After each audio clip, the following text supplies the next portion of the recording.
This video is proudly sponsored by FS Academy, and they've got a new range of mission packs for Microsoft Flight Simulator 2024 called Interceptor. This all-new 30 mission training pack is designed to put your IFR skills to the test and includes a wide range of essential topics such as holding patterns, ILS, VOR and NDB approaches, VOR and NDB navigation, and these techniques you will learn will feel really rewarding and will stay with you forever. Take the first step towards IFR today and embark upon an unforgettable and rewarding journey. Please check out FS Academy Interceptor in the notes below.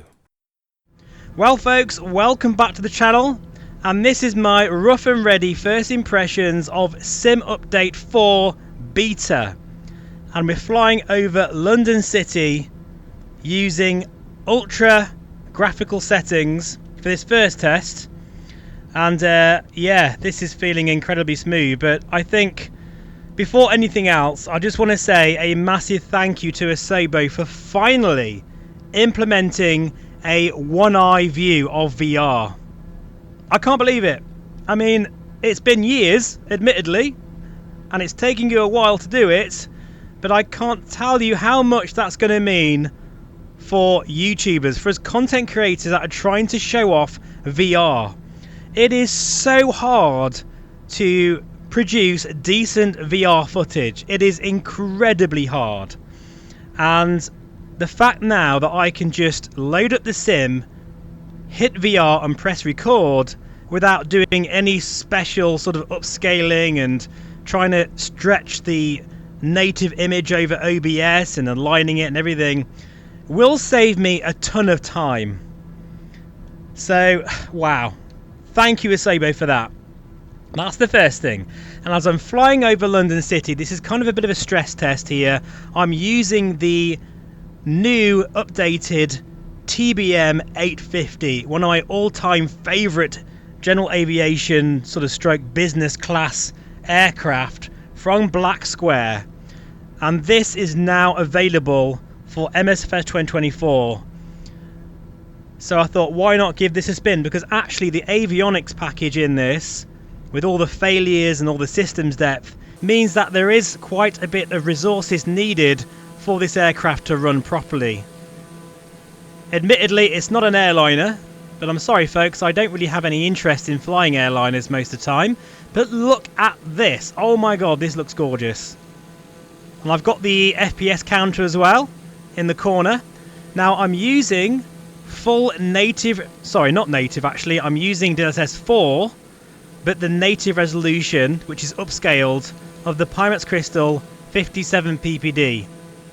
I'm still running this module because I actually prefer it to the standard 50 ppd module, and that's because I can tell the difference in clarity. It's not a huge amount, but it's enough for me, plus the extra performance, to really give me that fantastic clarity and eye tracking and QLED bright display that I really do love about the Crystal Super. So the big deal about Sim Update 4 is, well, there's a few things, especially for VR, which I'm going to concentrate mainly on. Well, hopefully we're going to get a nice performance boost. Overall, that is both 2D and VR, so that's a good thing, obviously, as well as VRAM. Now that's a huge problem at the moment for this sim, especially around sort of large airports and big cityscapes like this. You know, where you really need, and I'm not quite sure what the VRAM is doing on my 5090, but you'll hopefully see the counter there and it'll give you that information. It might look a bit small because I am actually recording this in 4K for a change, but my god, is it good to have a VR proper one-eye view. I'm so glad about that. I'm more excited about that than pretty much all the other updates, apart from another one, which is the Foveated rendering scaling. Let me show you what that is. So if we go into here right now, go into VR graphics, and we've got an option. Where is it? Foveated rendering scale. At the moment it's set at 0.5, which is the default. So we're now going to take that back a little bit. Before, we had to do this in the config file. In fact, I showed people how to do that, which is a bit fiddly, but now thankfully we've got that in the UI system. Again, Asobo, thank you so much for really, you know, taking VR seriously. Because now I'm at, you know, really high graphic settings here with the Crystal Super, and I'm nearly touching, well, 55 frames per second. That will easily shoot up to 60 frames per second if I'm not recording. Absolutely brilliant. In fact, actually, I do like 0.4. Now, in case you're wondering what the hell am I talking about with this foveated rendering scale setting, well, essentially what it's doing is for headsets such as the Crystal Super with eye tracking, wherever I look will be the sharpest image, and anywhere outside of that region will be rendered in lower quality, which gives me a lot of performance back. It's something that I shouldn't really notice because wherever I look, it will follow my eyes. Now, of course, if you've got a headset without eye tracking, hopefully, because I haven't tested this, so let me know in the comments, you still should be able to take that region from the sides of your display and narrow it down to a different sort of, you know, setting that you're happy with. So you're talking about the very edges of your field of view. You can probably, I hope, close that in or out with fixed foveated rendering headsets, those that don't have eye tracking. So now that we've tried it with 0.4, let's now try it at 0.3.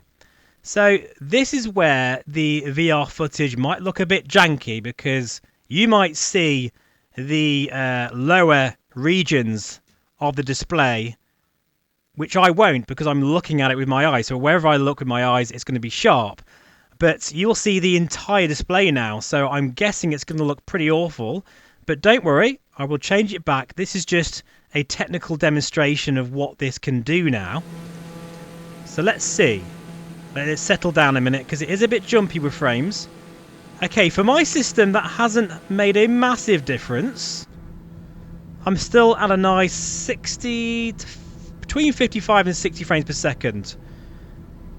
And interestingly, with 0.3, I can tell just slightly in my peripheral vision that there is a lower quality there. Then I look there and it's gone. You know, the eye tracking in the Crystal Super does work really well.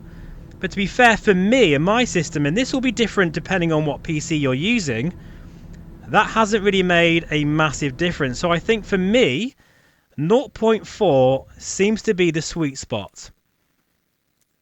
Yeah, I think that will do very nicely. Now I can't wait to try this as well in the Megan X and the big screen beyond, and even in the Quest 3. You will definitely benefit from this. So at the moment we're in DLSS, let's try TAA mode, my favourite. Because that obviously is very hefty on performance, but it does make the displays in the cockpit, especially the GTN 750s and everything like that. You see, that's the grunt of the 5090, folks. And I know I'll get lots of hate in the comments because I'm running a 5090, but I'm sorry, this is my hobby too, okay? And flight simulation in VR for me is just something I adore, so I'm quite happy to chuck some money at it. But yeah, for 5090 users, you don't really need to be so aggressive with the foveated rendering scale. I think 0.5 is a nice sweet spot. You could go down even lower than that, even at 0.2 or something. So we just try that, just for the giggles. Right, let's just take it down to the lowest. Oh my god, that looks terrible. But I've just got to try it because I know otherwise people want to know. See, again, look, because you've got to realise that this kind of foveated rendering that's happening, dynamic foveated rendering, is quite heavy on your CPU as well. But yeah, this is awful, and it's not giving me any extra frames. So for me, 0.4 is the sweet spot, and to be honest, I wouldn't go any lower than 0.3. But yeah, that's nice for me there. Let's go back to that. This is feeling incredibly smooth. Really, really smooth. Now, of course, normally I would lock my FPS to 45 frames per second. But I've let them free, all the FPS free, in this test, just to show you what kind of performance we can get with extremely high settings here whilst recording with the Crystal Super at full native resolution 57 ppd in the TBM 850, which is also quite a resource intensive aircraft, and it feels absolutely brilliant. You know, I reckon have we got wing flex now with the TBM? I'm not quite sure, but this feels superb.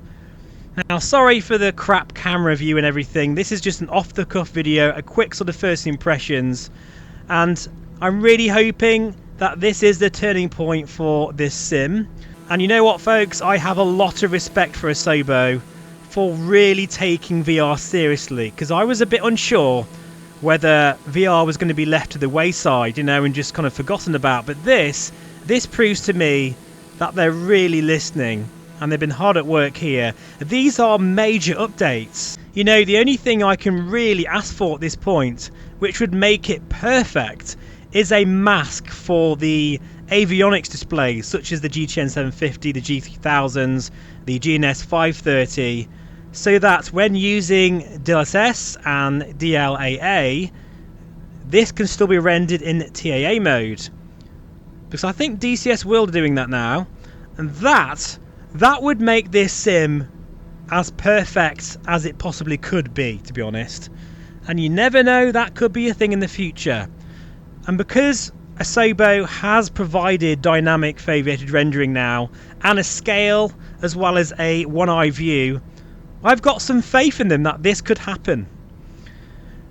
So my other impressions about performance is it's a little bit all over the place. It's not too bad, but I'm getting some dips. That could be just because obviously this is a beta, and remember, when opting into this beta process, that this is so that we can all work hard together to squash those vital bugs, provide essential feedback for Asobo. You know, see there, look, there's a big dip. We're now 35 frames per second, and now we're getting back up to 50 again. So I suppose that's probably the area I'm in as well. But yeah, that was a big dip there, but now we're back up again to, yeah, not quite 60, but I am facing London City over there with all the, yeah, photogrammetry and stuff. But yeah, this is really important, guys. We need to, instead of moaning about the sim and whinging about it, how about help make it better? How about that? I know it might be a novel concept to some people because, well, it's easy to whinge and moan, but no, honestly, at this point, this sim has absolute massive potential in VR. Really, really great stuff. So there's been a few other fixes, such as LOD issues in the cockpit, as I say, VRAM bugs, and various other fixes. But really, this first beta, which is out now, is a great step in the right direction. What do you think, folks? So I think that will do for my first impressions. Sorry it's a bit rough around the edges and short and sweet, but I'm very busy in real life at the moment. But this is a very exciting new update for the sim. Keep in mind it is beta, which means that some of your aircraft won't work correctly. For example, the A2A Aerostar, there's a bit of an issue with that. So if you want a working sim, stick to the official release. But, you know, I think this is very positive indeed. And hopefully, well, it is. In fact, not hopefully, it is a massive step in the right direction. Thanks so much for watching. As always, please feel free to subscribe. And I'll see you again very soon. Take care and bye for now.